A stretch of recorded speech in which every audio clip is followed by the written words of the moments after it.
बाजारात जास्त प्रमाणात केमिकल युक्तच रंग मिळतात जे त्वचेला हानिकारक आहेत। काही नैसर्गिक रंग पण मिळतात, पण आपल्याला नैसर्गिक रंग कोणता हे ओळखता येत नाही।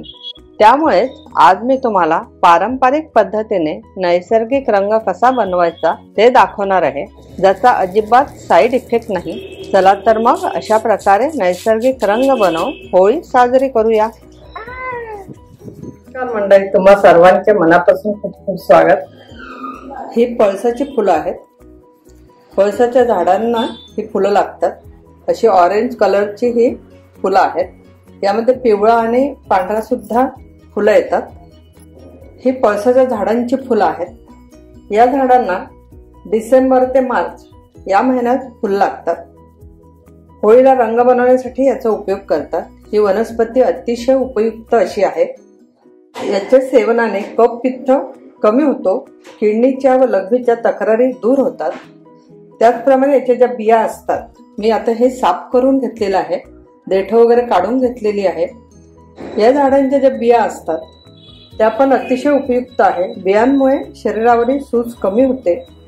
सूज आलेल्या भागावर जर याची बी उगवून लावली तर त्या भागातली सूज कमी होते।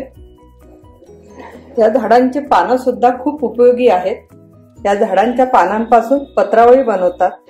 तर याच फुलांपासून आपण रंग बनवणार आहोत, जो आपल्या शरीरासाठी हितकारक आहे, त्वचेला अजिबात हानिकारक नाही, कुठल्याही प्रकारचा साइड इफेक्ट नाही। तर आता हे फुलं जी आहेत ते आपण सगळ्यात आधी धुवून घेऊ। याच्यावर धूळ बसलेली असते, बारीक किड्या असतात, ते मी आता धुवून घेते।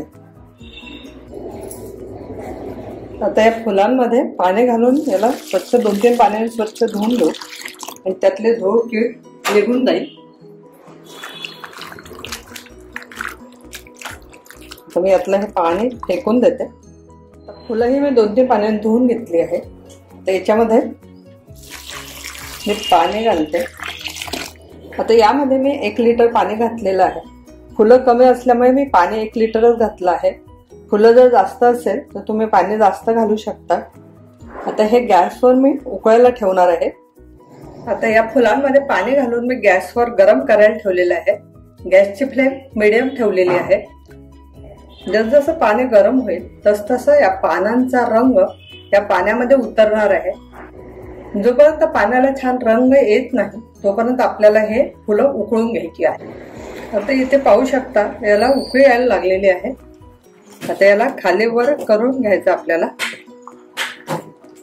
आता तुम्ही पाहू शकता इथे कलर चेंज झालेला आहे, पाण्यामध्ये याचा रंग उतरलेला आहे ऑरेंज असा। अशा प्रकारे याला उकळून घ्यायचं आहे छान। आता इथे 10 मिनिटं झालेले आहे। फुलं पण यातली बघा थोडी नरम झालेली आहे आणि रंग आधीपेक्षा थोडा गडद झालेला आहे। मगापेक्षा हा रंग थोडा गडद आहे। आणखी याला 5 ते 7 मिनिटं आणखी उकळून घ्या, म्हणजे रंग आणखी थोडा गडद होईल। आता इथे मी हे 20 मिनिटं झालेली आहे। मी याला उकळून घेतलं आहे पाण्यामध्ये। तुम्ही पाहू शकता या फुलांचा अर्क छान पाण्यामध्ये उतरला आहे आणि छान रंग तयार झालेला आहे। जितकं जास्त उकळ तेवढं छान याचा रंग उतरतो। आणि आता हे मी इथे गॅस बंद करते। आता याला थंड होऊ द्यायचं आणि हा रंग मग गाळून घ्यायचा आहे। आणि हा रंग आपण पिचकारीमध्ये भरून हा रंग उडवू शकतो। डार्क ऑरेंज किंवा लालसर असा हा रंग तयार झालेला आहे। खूप सुंदर रंग आहे। बाजारातील केमिकल युक्त रंग डोळ्यात गेला तर डोळ्याला इजा होऊ शकते, आपली त्वचा पण खराब होऊ शकते। त्यापेक्षा हा नॅचरल रंग नक्की वापरा। तुमच्या परिसरात जर ही फुलं मिळाली तर हेच फुलं वापरून रंग बनवा आणि होळीचा आनंद घ्या। पूर्वी याचाच रंग बनवला जायचा। हा रंग थंड झाल्यावर गाळून घेतलेला आहे। पहा याला किती सुंदर रंग आलेला आहे, तुम्ही पाहू शकता। या रंगामध्ये पाणी घालून हा रंग पिचकारीने उडवण्यासाठी मुलांना देऊ शकता। अशा प्रकारे नैसर्गिक रंग बनवून एकमेकांना इजा न पोचता होळीच्या रंगाचा आनंद लुटा। नक्की करून पहा. आवडलं असेल तर लाईक करा, शेअर करा, सबस्क्राईब करायला विसरू नका.